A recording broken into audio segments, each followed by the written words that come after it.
تمہارا کردار نہیں بگڑ رہا تو کوئی چیز بھی تمہیں نقصان نہیں پہنچا سکتی۔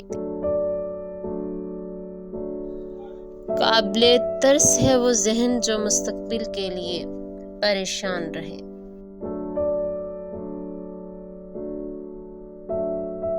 بات یہ نہیں کہ ہمارے پاس وقت کم ہے، مسئلہ یہ ہے کہ ہم اسے ضائع بہت کرتے ہیں۔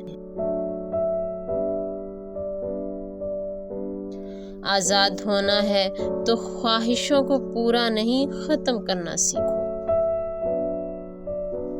آپ کی ضرورت ہے صحیح اور غلط پر یقین کی، اس لمحے میں سب کی بھلائی کی، زندگی میں جو کچھ مل رہا ہے اسے کھلے دل سے تسلیم کرنے کی۔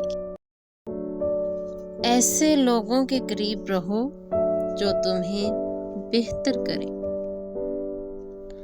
اناڑی کے ہاتھ میں اختیار خطرناک ہے۔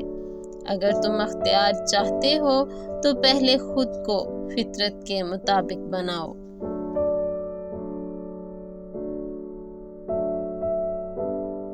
صرف خوف ہی نہیں، کبھی امیدیں توڑ کر بھی لڑنا پڑتا ہے۔